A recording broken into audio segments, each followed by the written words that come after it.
বিসমিল্লাহির রহমানির রহিম। আসসালামু আলাইকুম। অনলাইন ক্লাসে সবাইকে শুভেচ্ছা, স্বাগতম এবং আন্তরিক ভালোবাসা। আমাদের আজকের লেসনে আমি উপস্থাপনায় রয়েছি উম্মে ফাতেমা আক্তার, সহকারী শিক্ষক, তাহির মাধ্যমিক বিদ্যালয়, 12 মাইল, ভেড়ামারা, কুষ্টিয়া।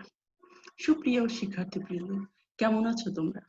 আশা করি তোমরা ভালো আছো, যে যেখানে আছো সুন্দর আছো, সুস্থ আছো এবং অনিয়মিতভাবে অনলাইন ক্লাস করছো। সুপ্রিয় শিক্ষার্থীবৃন্দ, আজকে আমি নবম শ্রেণীর বাংলাদেশ ও বিশ্ব পরিচয়ের ত্রয়োদশ অধ্যায় তোমাদের সাথে আলোচনা করব। আমরা ত্রয়োদশ ক্লাস আলোচনা করার আগে আমরা দেখব কিছু ছবি, পিকচার দেখব। পিকচারে দেখো, একটা স্ক্রিনে পিকচার দেখতে পাচ্ছ তো? লেখা আছে কি? বাংলাদেশ ব্যাংক। তো হ্যাঁ, এই লোগোটা বাংলাদেশ ব্যাংকের এবং এটা বাংলাদেশ ব্যাংক। বাংলাদেশ ব্যাংক কি করা হয় এখানে? এই ছবিতে কিসের? এখানে কি করা হয়? এখানে টাকা পয়সার লেনদেন করা হয় এবং এই বাংলাদেশ ব্যাংক কিন্তু একটা ভূমিকা পালন করে, সরকারের আর্থিক পরামর্শদাতা হিসাবে কাজ করে। ঋণ এবং সরকারকে মাঝে মাঝে ঋণ এবং অন্যান্য সুযোগ সুবিধা প্রদান করে থাকে, বিনিয়োগ সুবিধা প্রদান করে থাকে, অর্থাৎ সরকার আয় ব্যয় সংক্রান্ত বিষয় অর্থাৎ আর্থিক ব্যবস্থাপনার কার্যক্রম করা হয়। তো আমাদের সুপ্রিয় শিক্ষার্থীবৃন্দ, আজকে আমাদের আলোচ্য বিষয় হলো বাংলাদেশ সরকারের অর্থ ব্যবস্থা এবং আয়ের উৎস এবং ব্যয়ের খাত। সুপ্রিয় শিক্ষার্থীবৃন্দ, তোমরা খাতা খুলে লেসন শিরোনামটা লিখে নাও, বাংলাদেশ সরকারের অর্থ ব্যবস্থা এবং আয়ের উৎস ও ব্যয়ের খাত। আশা করি তোমরা লিখেছো। সুপ্রিয় শিক্ষার্থীবৃন্দ, আমরা এই পাঠ থেকে সরকারি অর্থব্যবস্থা কি তা আমরা শিখবো এবং বাংলাদেশ সরকারের আয়ের উৎসসমূহ গুলো শিখতে পারবো, বাংলাদেশ সরকারের ব্যয়ের খাত সমূহ শিখবো। তো আমরা সরকারি অর্থ ব্যবস্থা অর্থাৎ সরকার যে অর্থ ব্যবস্থা করে থাকে সেই সরকারি অর্থ ব্যবস্থার ধারণাটা কি, অর্থাৎ সরকারি অর্থ ব্যবস্থা বলতে আমরা কি বুঝি, কি জিনিস, সেইটা আমরা অবশ্যই শিখবো। তো প্রথমে সরকারি অর্থ ব্যবস্থা কি? সাধারণত সরকারি অর্থ ব্যবস্থা হলো অর্থনীতির গুরুত্বপূর্ণ একটা শাখা এবং এটা সাধারণভাবে যদি আমরা সরকারি অর্থ ব্যবস্থা বলতে চাই, তাহলে সরকারি অর্থ ব্যবস্থা বলতে সরকারের আয় এই ব্যয় সংক্রান্ত বিভিন্ন নীতি এবং পদ্ধতিকে বুঝি। তাহলে সরকারি অর্থ ব্যবস্থা বলতে কি বুঝি? সাধারণভাবে আমরা সরকারি অর্থ ব্যবস্থা বলতে সরকারের আয় এবং ব্যয় সংক্রান্ত নীতি এবং পদ্ধতিকে বুঝি।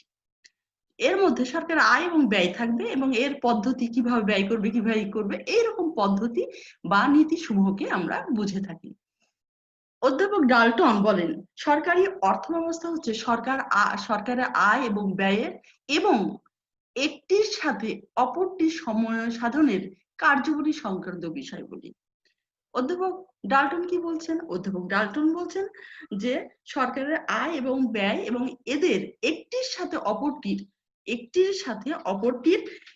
সমন্বয় সাধনের কার্যগুলি আলোচনা করা হয়। এর মধ্যে এই সমস্যাগুলি থাকে, সমাধান থাকে, ইত্যাদি থাকে। তাহলে আমরা আমাদের সংজ্ঞায় আমরা সাধারণভাবে বললাম, সরকারি অর্থ ব্যবস্থার ধারণা দিলাম এবং অধ্যাপক ডাল্টনের সংজ্ঞাটা আমরা উল্লেখ করলাম। আমরা উপরোক্ত সংজ্ঞার আলোকে আমরা সরকারি অর্থ ব্যবস্থা বলতে বুঝি যে অর্থনীতির যে শাখায় রাষ্ট্রের আয় এবং ব্যয় সংক্রান্ত বিভিন্ন নীতি, পদ্ধতি এবং সরকারের যে বিনিয়োগ, ঋণ সংক্রান্ত বিভিন্ন সমস্যা এবং সমাধানের বিষয়গুলো অন্তর্ভুক্ত থাকে, সেটাই হচ্ছে সরকারি অর্থ ব্যবস্থা। অর্থাৎ অর্থনীতির যে শাখায় রাষ্ট্রের আয় ব্যয় সংক্রান্ত, ঋণ ও বিনিয়োগ সংক্রান্ত সমস্যা এবং এদের সমাধানের যে বিষয়গুলো অন্তর্ভুক্ত থাকে, সেটাই হচ্ছে সরকারি অর্থ ব্যবস্থা। বুঝতে পারছো বন্ধুরা? আশা করি তোমরা বুঝতে পারছো। আমরা আরেকবার স্ক্রিনে আমরা মুখে বললাম, স্ক্রিনে দেখো আবার বলছি, সরকারি অর্থ ব্যবস্থা হলো অর্থনীতির অন্যতম গুরুত্বপূর্ণ শাখা। সাধারণভাবে সরকারি অর্থ ব্যবস্থা বলতে রাষ্ট্রের আয় ও ব্যয় সংক্রান্ত নীতি ও পদ্ধতিকে বোঝায়। অর্থনীতির এই শাখায় রাষ্ট্রের সব ধরনের আয় ব্যয়, ঋণ ও বিনিয়োগ সংক্রান্ত সমস্যা এবং সেসবের সমাধানের বিষয়গুলো অন্তর্ভুক্ত থাকে। বন্ধুরা বুঝতে পারছো? আশা করি বুঝতে পারছো। তো বাংলাদেশ সরকার তার দেশের, বাংলাদেশ সরকার বাংলাদেশের জনগণের, বাংলাদেশের রাষ্ট্রের উন্নয়ন, প্রশাসনিক কার্যাবলী পরিচালনার জন্য, বিভিন্ন যাবতীয় কার্য পরিচালনার জন্য বাংলাদেশ সরকারকে প্রচুর অর্থ ব্যয় করতে হয়। এই ব্যয়ভার নির্বাহের জন্য সরকারকে কি করতে হবে? ব্যয় করতে হলে তো আয়ও করতে হয়, তাই না বন্ধুরা? সরকারকে আয় করতে হয়। তো এখন আমরা বাংলাদেশ সরকারের আয়ের উৎস সমূহ পড়বো এবং উৎস সমূহ কি কি সেগুলো দেখব। বাংলাদেশ সরকারের আয়ের উৎসকে আমরা দুই ভাগে ভাগ করতে পারি, কর রাজস্ব এবং কর বহির্ভূত রাজস্ব। কর রাজস্ব কোনগুলো? বাংলাদেশ সরকারের যে কর রাজস্ব সেগুলোর মধ্যে রয়েছে, প্রথমে দেখো বাণিজ্য শুল্ক। তাহলে আমরা আবার আগের স্লাইডে আমি বলছি যে বাংলাদেশ সরকারের আয়ের উৎস কে দুই ভাগে ভাগ করা হয়, একটা কর রাজস্ব, আমরা দেখাচ্ছি কর রাজস্ব, আর একটি হচ্ছে কর বহির্ভূত রাজস্ব। তাহলে কর রাজস্ব, আমরা প্রথমে কর রাজস্বটা দেখব, কর রাজস্বের মধ্যে কি কি উৎস রয়েছে সেগুলো দেখব। তাহলে বাংলাদেশ সরকারের কর রাজস্বের যে প্রথম উৎস হচ্ছে বাণিজ্য শুল্ক। বাণিজ্য শুল্ক, তাহলে বাণিজ্য শুল্কটা কর রাজস্বের একটা অন্তর্গত। কর রাজস্ব তাহলে প্রথমে আমি আরেকটু বলে নিই, কর রাজস্বটা কি জিনিস। বাংলাদেশ সরকার দেশের জনগণ এবং বিভিন্ন শিল্প কারখানা এবং যেসব শিল্প কারখানা এবং বিভিন্ন প্রতিষ্ঠানের উপর যে সমস্ত কর ধার্য করে, যে কর ধার্য করে এবং সে তা থেকে যে আয় সরকার করে সেটা হচ্ছে কর রাজস্ব আয়। তো বুঝতে পারছো, বাংলাদেশ সরকার বিভিন্ন প্রতিষ্ঠান, জনগণ এবং বিভিন্ন শিল্প কারখানা ইত্যাদি থেকে যে পরিমাণ কর ধার্য করে এবং সেই কর ধার্য করে যে পরিমাণ আয় করে সেটা হচ্ছে কর রাজস্ব আয়। কর রাজস্ব আয়ের প্রথম যে পয়েন্ট, উৎস, কর রাজস্ব আয় কোথায় থেকে হয়? প্রথম উৎস, বাংলাদেশ সরকারের কর রাজস্বের প্রথম উৎস হচ্ছে বাণিজ্য শুল্ক। সরকার বাণিজ্য শুল্কটা কি জিনিস? বন্ধুরা আমরা এই পাশে আবগারি শুল্ক আছে, বাণিজ্য শুল্ক নিয়ে আলোচনা করব। বাণিজ্য শুল্ক হলো সরকারের আমদানিকৃত এবং রপ্তানিকৃত, সরকার কি করে? আমদানিকৃত রপ্তানিকৃত দ্রব্যের উপর সরকার যে কর ধার্য করে সেটাই হচ্ছে বাণিজ্য শুল্ক। বন্ধুরা বুঝতে পারছো, সরকার বিভিন্ন প্রকার কর ধার্য করে, শুল্ক আদায় করে। আমদানি এবং রপ্তানি দ্রব্যের উপর সরকার যে কর ধার্য করে সেটাই হচ্ছে বাণিজ্য শুল্ক। বুঝতে পারছো বন্ধুরা? এরপরে দেখো বন্ধুরা, আছে আবগারি শুল্ক। আবগারি শুল্কটা কি জিনিস? এটা খুব ইম্পর্টেন্ট জিনিস। আবগারি শুল্ক হচ্ছে সরকার দেশে উৎপাদিত এবং ব্যবহৃত যেসব দ্রব্যাদি আছে তার উপর যে কর ধার্য করে সেটা হচ্ছে আবগারি শুল্ক। তাহলে কি, আমরা এর আগে আছে বাণিজ্য শুল্ক দেখলাম আমদানি এবং রপ্তানিকৃত দ্রব্যের উপর কর ধার্য করলো। এখানে আবগারি শুল্ক হচ্ছে সরকার যখন দেশের অভ্যন্তরে উৎপাদিত দ্রব্যাদির উপর এবং তা ব্যবহৃত জিনিসের উপর, দেশের অভ্যন্তরে ব্যবহৃত জিনিসের উপর যে কর ধার্য করে সেটা হচ্ছে আবগারি শুল্ক।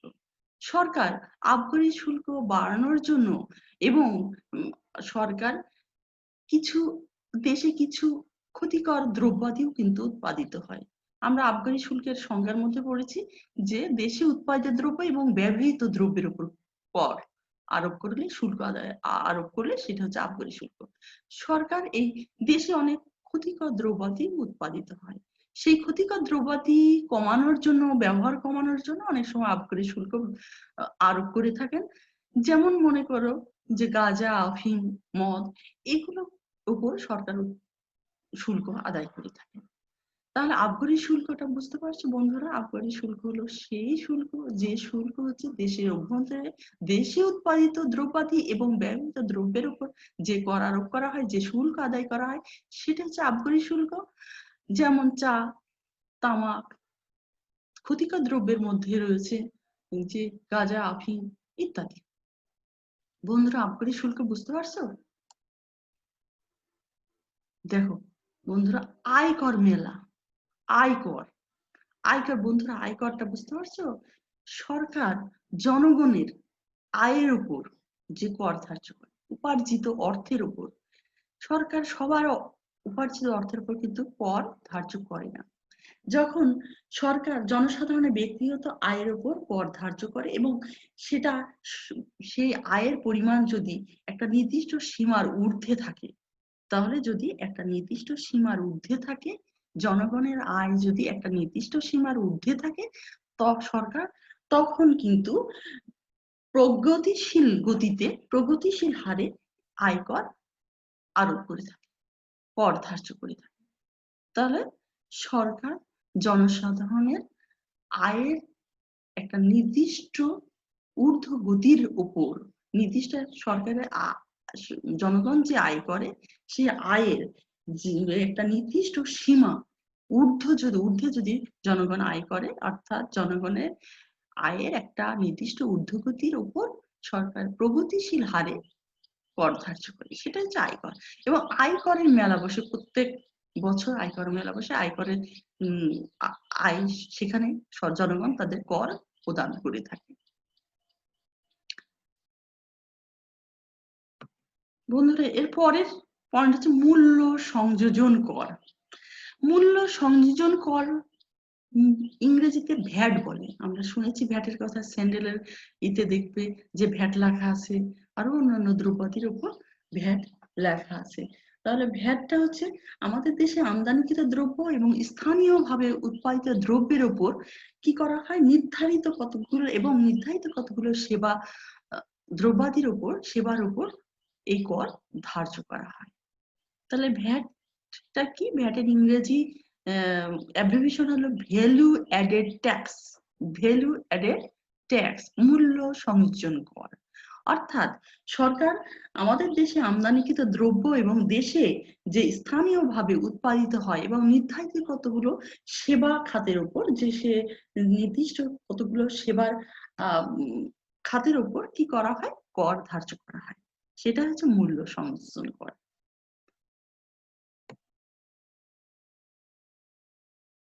সম্পূরক শুল্ক। সম্পূরক শুল্ক কি জিনিস দেখতে পাচ্ছ বন্ধুরা? এখানে জাহাজ আসছে, জাহাজে মালপত্র আসে, মানুষ আসে না?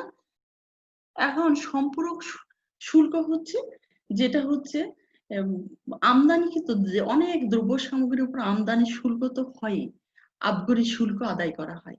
আবগারি শুল্ক আদায়ের পরেও সরকার যে অতিরিক্ত ট্যাক্স বা শুল্ক আদায় করে থাকে, সেটা হচ্ছে সম্পূরক শুল্ক। তাহলে সম্পূরক শুল্ক হচ্ছে কি, দেশে আবগারি শুল্ক। আবগারি শুল্ক বলতে আমরা কি বুঝলাম? যে আবগারি শুল্ক বলতে আমরা দেশের অভ্যন্তরে উৎপাদিত ব্যবহৃত দ্রব্যাদি উপর কর ধার্য করা। আর এখানে সম্পূরক শুল্ক হচ্ছে এই যে আবগারি শুল্ক, এই আবগারি শুল্ক আর উপর আবগারি শুল্ক আদায়ের পরও সরকার বিভিন্ন দ্রব্য সামগ্রীর উপর যে আবগারি শুল্ক আদায় করা হয়, সেই আবগারি শুল্ক আদায় করার পরে সরকার অতিরিক্ত আবার শুল্ক আদায় করে থাকেন, সেটাই হচ্ছে সম্পূরক শুল্ক। এই যে জাহাজে কি আসে, অনেক সময় চাউলের মূল্য হঠাৎ কি হয়ে যায়, বেড়ে যায়, তখন কি সরকার ঘাটতি দেখা দেয়, সরকার ভারত থেকে বা অন্য জায়গা থেকে আমদানি করে বা নিয়ে আসে, তার উপর যে যে যে চালের যে অতিরিক্ত মূল্যটা, সেটা সম্পূরক শুল্ক। যেটা নেয় সরকার, বা চালের মূল্য হঠাৎ করে বেড়ে যায়, হঠাৎ করে দাম বাড়ানো, আগে তো ছিলই আবগারি শুল্ক, তার উপরে আবার এই শুল্কটা, সেটাই হচ্ছে সম্পূরক শুল্ক। ভূমি রাজস্ব। বন্ধুরা দেখো, আমাদের দেশে ভূমি, আমরা আমাদের বাড়ি ঘর জমি জমা অনেকের আছে, অনেক সবারই প্রায় আছে। এই ভূমি রাজস্ব, ভূমি জনসাধারণ যে ভোগ করে, তার জন্য সরকারকে ট্যাক্স দিতে হয়। সরকারকে কি করতে হয়? সরকারকে শুল্ক দিতে হয়, ট্যাক্স দিতে হয় এই ভূমি রাজস্বের ক্ষেত্রে। তো ভূমি রাজস্ব সরকার জনসাধারণের যে জনসাধারণ তার জমি ভোগ করছে, দখল করে আছে, সেগুলোর উপর কর বা ট্যাক্স আদায় করছে। বর্তমানে এই ভূমি রাজস্ব থেকে কিছুটা আয় সরকারের কমে গেছে, কারণ সরকার 25 বিঘা জমি পর্যন্ত শুল্ক বা কর মওকুফ করে দিয়েছে। দেখো তারপরেরটা আছে নন জুডিশিয়াল স্ট্যাম্প। নন জুডিশিয়াল স্ট্যাম্প বিভিন্ন দলিল এবং মামলার আবেদনপত্র, স্ট্যাম্প, পাসপোর্ট বিনিময় বিল, এগুলোর উপর কি করা হয়? সরকার কি করে থাকে? ট্যাক্স আদায় করে থাকেন, যার ফলে সরকার এ থেকে প্রচুর আয় করে থাকে। প্রতি বছর সরকার প্রচুর আয় করে থাকে। পরবর্তীটা দেখো রেজিস্ট্রেশন, বা দেখো এখানে একটা লোগো আছে, Bangladesh road transport authority, BRTA, বিভিন্ন যে রেজিস্ট্রেশন লাইসেন্স, বিভিন্ন বাস ট্রাক ইত্যাদি লাইসেন্স রেজিস্ট্রেশন মেয়াদ উত্তীর্ণ হয়ে গেলে আবার ফাইন ইত্যাদির উপরও কি করে থাকে? যে সরকার ফি আদায় করে থাকে, মামলা করে থাকে, রেজিস্ট্রেশন ফি নিয়ে থাকে, মামলা মোকদ্দমা কোর্টে মামলা করতে গেলে সেগুলো ফিস নিয়ে থাকে, এ থেকেও সরকার প্রচুর আয় করে থাকে। এর পরেরটা হচ্ছে যানবাহন কর। সরকার এই যে লক্ষ লক্ষ টাকা দিয়ে রাস্তাঘাট নির্মাণ করে, তো জনগণের যে গাড়ি চলে এই গাড়ির উপর ট্যাক্স বা কর ধার্য করে থাকে। এ থেকেও সরকার প্রচুর টাকা ইনকাম করে থাকে, প্রচুর আয় করে থাকে। দেখো মাদক শুল্ক, মাদক ব্যবসায়ীদের কাছ থেকেও সরকার প্রচুর অর্থ মাদক আদান প্রদান, মাদক বাইরের দেশ থেকে নিয়ে আসা ইত্যাদির উপর ট্যাক্স আদায় করছে। বিদ্যুৎ শুল্ক, এই যে বিদ্যুৎ, আমরা বিদ্যুৎ সবার ঘরে বিদ্যুৎ রয়েছে, বিদ্যুৎ যে আমরা বিদ্যুৎ ব্যবহার করি, বিদ্যুৎ সেবা থেকে সরকার বিদ্যুৎ সেবা দিয়েও প্রচুর টাকা আয় করে থাকে প্রত্যেক বছর। অন্যান্য আরো যেসব অন্যান্য জিনিস রয়েছে, যেমন আমোদ প্রমোদ কর, পেট্রোল গ্যাসের উপর কর, সেচ কর, যন্ত্রপাতির উপর ট্যাক্স ইত্যাদির উপরও সরকার প্রচুর আয় করে থাকে। বন্ধুরা, আমরা সরকারের বিভিন্ন আয়ের উৎস সমূহ নিয়ে আলোচনা করলাম। সরকারের আয়ের উৎস সমূহ আলোচনা তোমাদের মনে আছে নিশ্চয়, তাহলে আমি আরেকবার বলছি পয়েন্ট গুলো, যে সরকার বাণিজ্য শুল্ক থেকে প্রচুর অর্থ উপার্জন করে থাকে, আয় করে থাকে। সরকার আবগারি শুল্ক থেকে আয় করে থাকে। সরকার মূল্য সংযোজন কর থেকে আয় করে থাকে। সরকার আয়কর থেকে আয় করে থাকে। যানবাহন কর, বিদ্যুৎ শুল্ক, মাদক শুল্ক এবং ভূমি রাজস্ব, রেজিস্ট্রেশন, নন জুডিশিয়াল বিভিন্ন অন্যান্য জিনিস থেকে সরকার প্রতি বছর প্রচুর আয় করে থাকে। এখন এগুলো আমরা কিন্তু কর রাজস্ব থেকে সরকারের আয়ের উৎসগুলো দেখলাম। এখন কর বহির্ভূত আমরা আগেই দেখেছিলাম সরকারের আর্থিক ব্যবস্থাপনার মধ্যে সরকারের আয়ের উৎসের মধ্যে দুটি ভাগ রয়েছে, একটা হচ্ছে কর রাজস্ব, একটা কর বহির্ভূত রাজস্ব। কর রাজস্ব নিয়ে এতক্ষণ আমরা আলোচনা করলাম, এখন আমরা কর বহির্ভূত নিয়ে আলোচনা করব। সরকার কর বহির্ভূত, সরকার কর এবং শুল্ক ছাড়াও বিভিন্ন প্রতিষ্ঠান থেকে কর এবং শুল্ক নিয়ে প্রতি বছর আয় করে থাকে। এছাড়াও সরকার এই উৎসগুলো ছাড়াও কর নেয় না এরকম কর বহির্ভূত বিভিন্ন উৎস থেকে সরকার প্রচুর প্রতি বছর আয় করে থাকেন। তাদের মধ্যে প্রথমে আমরা দেখব যে লভ্যাংশ ও মুনাফা। লভ্যাংশ ও মুনাফা, সরকার এখানে কিন্তু কোনো ট্যাক্স বা কর আদায় করে থাকে না। এখানে কিভাবে করে? সরকার বিভিন্ন আর্থিক প্রতিষ্ঠান এবং আর্থিক প্রতিষ্ঠান থেকে প্রচুর প্রতি বছর লভ্যাংশ এবং মুনাফা অর্জন করে থাকেন। সরকার আর্থিক প্রতিষ্ঠান বলতে ব্যাংক, বীমা ইত্যাদি থেকে প্রচুর অর্থ আয় করে থাকে। এছাড়াও আর্থিক প্রতিষ্ঠান যেমন পার্ক, চিড়িয়াখানা, এগুলো থেকে সরকার প্রতি বছর বছরের শেষে একটা লভ্যাংশ বা মুনাফা পেয়ে থাকে। এটা হচ্ছে কর বহির্ভূত রাজস্ব। আমরা কিন্তু কর বহির্ভূত রাজস্ব নিয়ে আলোচনা করছি। সুদ, সরকার বিভিন্ন আর্থিক এবং স্বায়ত্তশাসিত প্রতিষ্ঠান থেকে প্রচুর কিছু টাকা ইনভেস্ট করে প্রতিষ্ঠানকে ঋণ দিয়ে পরবর্তীতে সরকার কি করে থাকে, এই তার থেকে যে ঋণ প্রদান করছে তার থেকে প্রাপ্ত সেই শুল্ক থেকে কিছু আয় করে থাকে, কিছু সুদ দিয়ে, কিছু সরকার কিছু ঋণ দিয়ে তার থেকে কিছু সুদ আদায় করে, কিছু শুল্ক আদায় করে। অর্থনৈতিক সেবা, সরকার জনসাধারণকে কিছু অর্থনৈতিক সেবা প্রদান করেও আয়, বাৎসরিক একটা আয় প্রদান করে থাকে বা পেয়ে থাকে। সরকার এগুলোর মাধ্যমে পর্যটন, ব্যাংকিং, ভ্রমণ সেবা, আমদানি রপ্তানি আইনের আওতা, রেজিস্ট্রেশন স্কিম, বীমা ইত্যাদি আইনের আওতায় এনে সমবায় সমিতি সমূহের অডিট স্কিম সমূহ, সমবায় সমিতির রেজিস্ট্রেশন, নবায়ন, সেগুলোর আবার মানে কার্যক্রম অব্যাহত রেখে প্রতি বছর প্রচুর অর্থনৈতিক সেবা দিয়ে থাকে এবং সেই সেবার বিনিময়ে সরকার কি করে থাকে, আয় করে থাকে। জীবন বীমা কর্পোরেশন, সরকার এই জীবন বীমা কর্পোরেশন থেকে প্রচুর আয় করে থাকে। ট্রেড লাইসেন্স, সরকার ট্রেড লাইসেন্স করে থাকে। সরকার বিভিন্ন সময় বিভিন্ন লাইসেন্স, বিভিন্ন যানবাহনের ড্রাইভিং লাইসেন্স হোক, যে কোনো লাইসেন্স ফি প্রদান করে, লাইসেন্স করতে গেলে সরকারকে লাইসেন্স ফি দিতে হয়। সেই কত টাকা বাৎসরিক কর বা ট্যাক্স দিতে হয় সেটা তার সেই সংস্থার উপর, সেই বিষয়ের উপর নির্ভর করে। সরকার এই ট্রেড লাইসেন্স ফি দিয়ে সেবা দিয়েও প্রচুর টাকা জনসাধারণের কাছ থেকে আয় করে থাকে। দেখো রেলওয়ে, সরকার এই রেলওয়ে খাত থেকেও সরকার প্রচুর অর্থ উপার্জন করে থাকে। রেলওয়ে সুষ্ঠু ব্যবস্থাপনা নিশ্চিত হলে এই খাত থেকে আয় কিন্তু অধিকতর আয় করা সম্ভব। সরকার বিগত কিছু আগে, কয়েক বছর আগে এই খাতে সরকারের কিন্তু প্রচুর অর্থ লোকসান হতো। এখন সরকার এটাকে আরো সুষ্ঠু ব্যবস্থাপনার মধ্য দিয়ে, পরিচালনার মধ্য দিয়ে এই খাতে অর্থাৎ রেলওয়ে থেকে প্রচুর অর্থ উপার্জন করে। ডাক বিভাগ, এর পরে আসছে বন্ধুরা ডাক বিভাগ। বাংলাদেশ ডাক বিভাগ থেকে সরকার প্রচুর অর্থ উপার্জন করে থাকে। ডাক বিভাগ ডাক টিকিট, তারপর স্ট্যাম্প, বিভিন্ন জিনিস ডাক বিভাগে পরিচালনা করা হয়। এ থেকে সরকার প্রচুর অর্থ উপার্জন করে থাকে।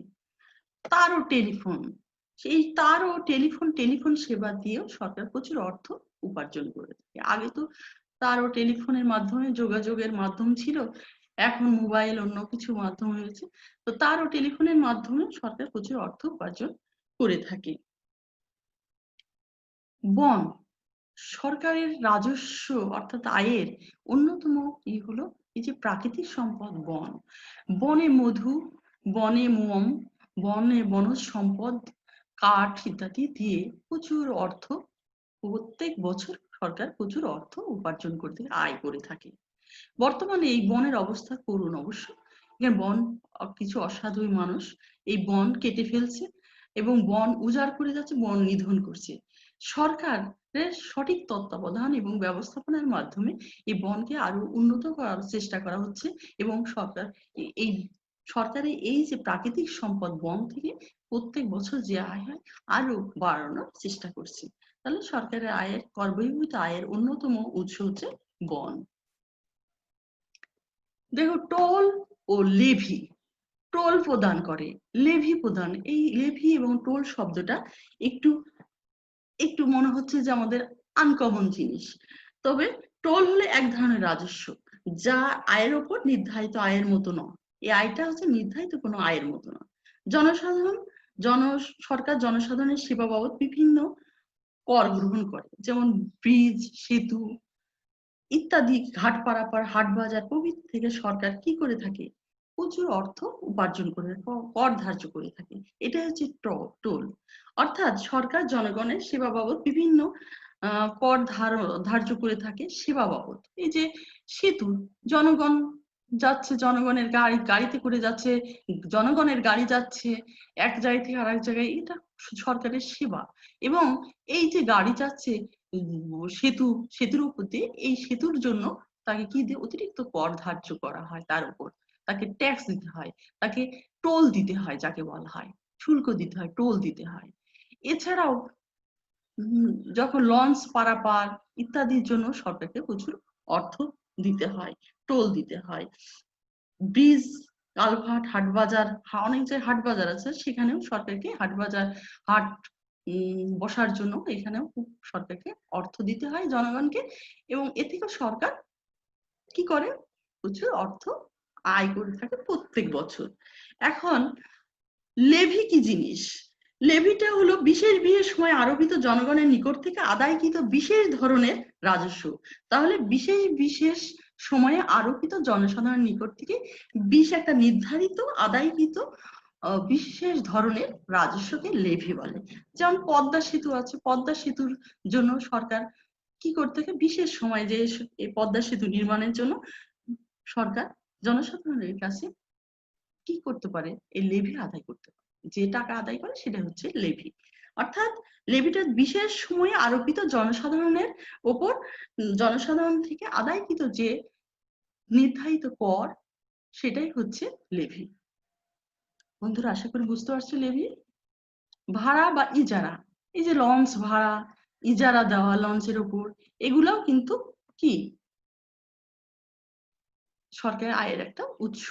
দেখো জরিমানা, দণ্ড, বাজেয়াপ্তকরণ, ভ্রাম্যমাণ আদালত দেখা যায় না, আছে জরিমানা করে দণ্ড, রেলগাড়িতে যে টিকিট না কেটে ওঠায় তখন কি হয়, তাকে জরিমানা করা হয়, তাকে দণ্ড দেওয়া হয়। এই যে অতিরিক্ত টাকা হচ্ছে দণ্ডটা, এটা হচ্ছে সরকারের আয়।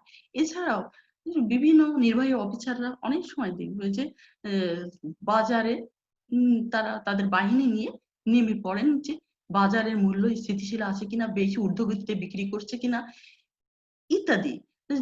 কোন কোন দোকান দেখবে যে কি করা হয়েছে, জরিমানা করা হয়েছে অতিরিক্ত টাকা, অতিরিক্ত হারে বেশি মূল্যে বিক্রি করার জন্য। তাহলে বন্ধুরা তাহলে বুঝতে পারছো যে জরিমানা, দণ্ড, বাজেয়াপ্তকরণ, কোনো জিনিস নষ্ট হয়ে গেছে তবুও এক্সপায়ার ডেট পার হয়ে গেছে তবুও বিক্রি করছে, এইরকম ধরলে কি করা হয়, জরিমানা, দণ্ড করা হয়, জরিমানা করা হয়, দণ্ড দেওয়া হয়, অনেক সময় কোনো 1 বছরের জেল এরকমও দেওয়া হয়। তারপর সেই জিনিসগুলো বাজেয়াপ্ত করা হয়। তোমরা এখানে দেখতে পাচ্ছ ভ্রাম্যমাণ আদালত।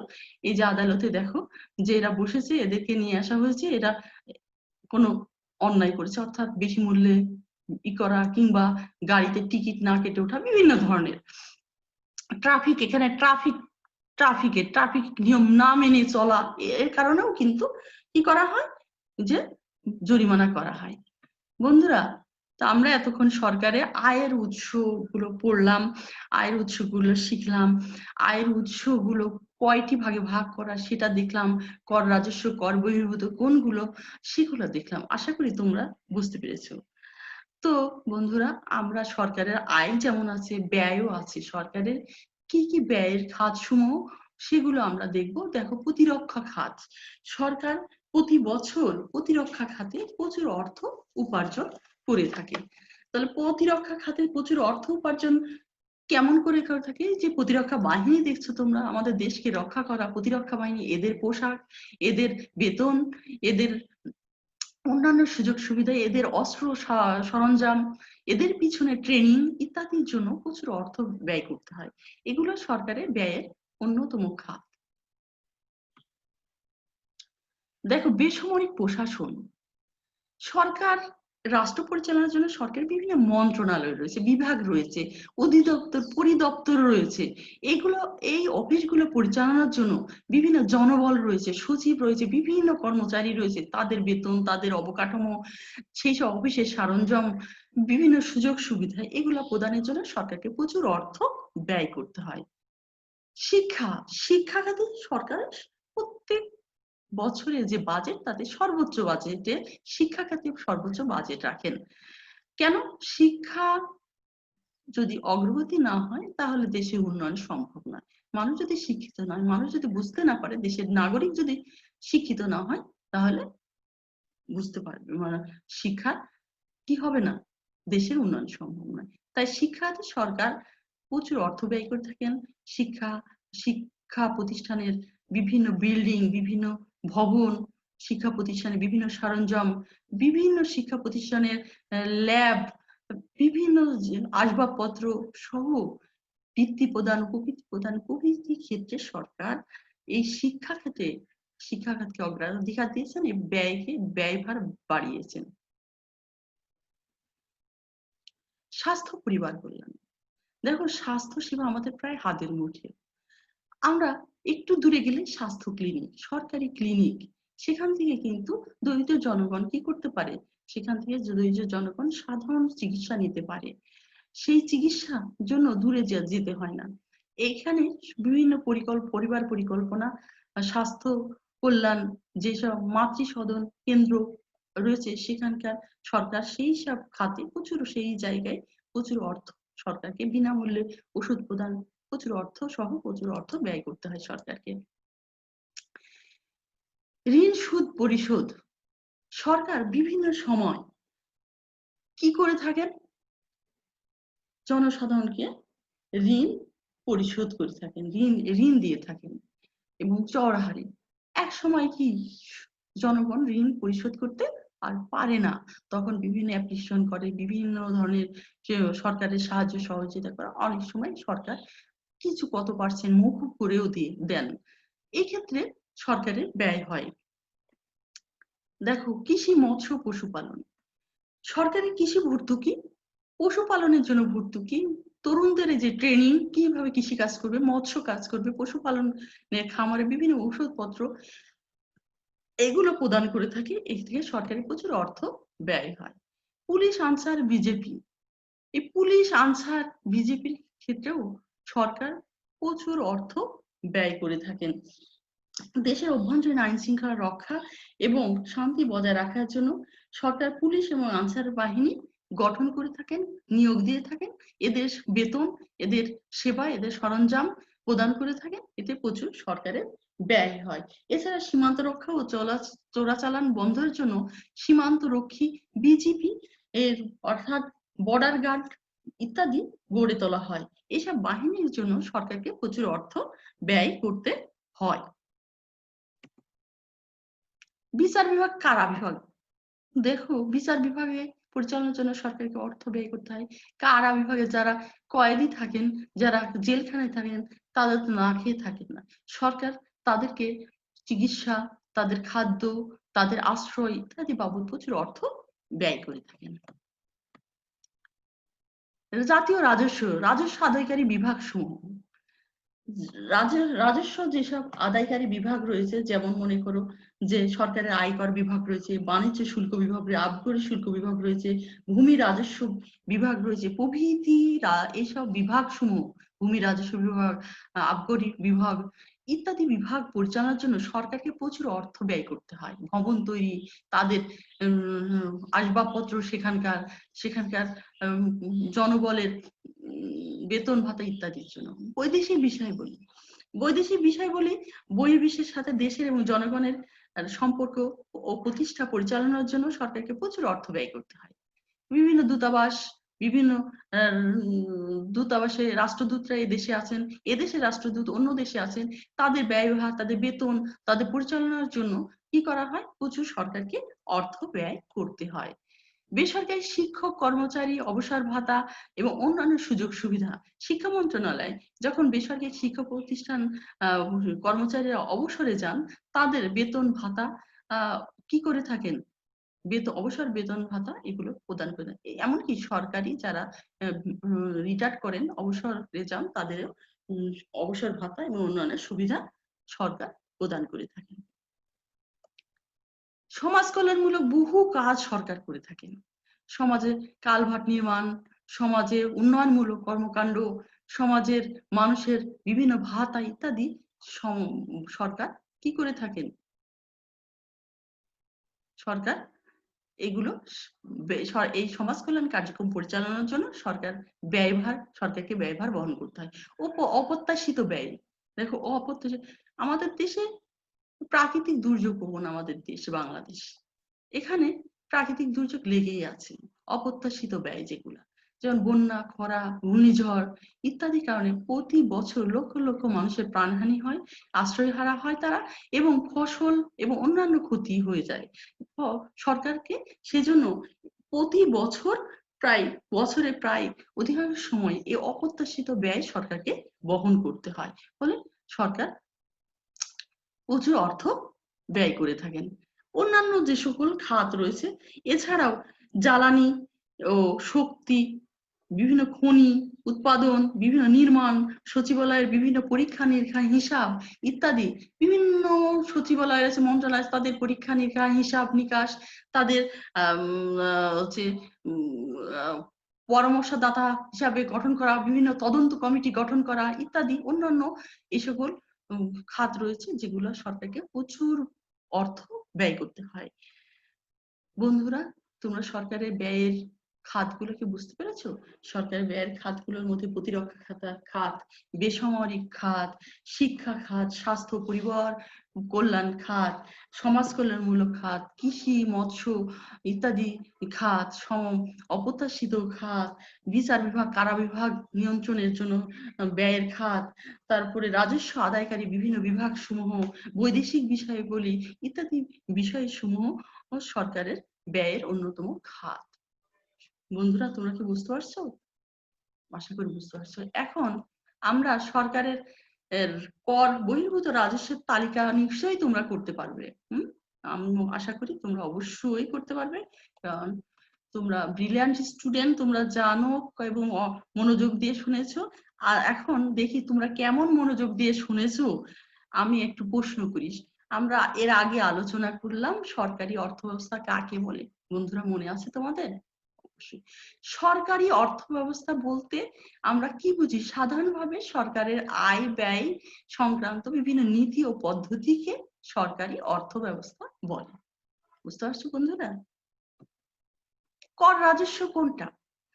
সরকার জনসাধারণ বিভিন্ন প্রতিষ্ঠান শিল্প কারখানা থেকে যে কর ধার্য করে এবং তা থেকে যে আয় হয় সেটাই হচ্ছে কর রাজস্ব আয়। টোল কি? তাহলে সরকার জনসাধারণ সেবা প্রদানের জন্য বিভিন্ন জিনিসের উপর বিভিন্ন অর্থাৎ জনসাধারণের সেবা প্রদানের জন্য যে কর, তার সেবা প্রদানের জন্য বিভিন্ন জিনিস তৈরি করে, সেই জিনিস থেকে যে কর ধার্য করে সেটা হচ্ছে টোল। যেমন সেতু, কালভার্ট, তারপরে জাহাজ পারাপার, ইজারা ইত্যাদি, এগুলোকে বলা হয় টোল। বন্ধুরা, বুঝতে পারছো আমরা সরকারি অর্থব্যবস্থা কাকে বলে, কর রাজস্ব কাকে বলে, টোল কি, এগুলা আবারও আলোচনা করলাম। তো তোমরা বাড়ির কাজ বাংলাদেশ সরকারের ব্যয়ের খাতগুলো আলোচনা করবে, লিখবে এবং কোন কোন খাতে ব্যয় করছে সরকার এগুলো তোমরা কিন্তু উদাহরণ দিয়ে লিখে নিবে এবং লিখে নিয়ে আসবে। আমরা স্কুল খুললে আমি তোমাদেরকে এই খাতাগুলো দেখবো। তো বন্ধুরা, আজ এ পর্যন্ত। সকলকে আবারও শুভেচ্ছা, ভালোবাসা এবং ধন্যবাদ জানিয়ে আজকের মতো বিদায় নিচ্ছি। আমি উম্মে ফাতেমা আক্তার।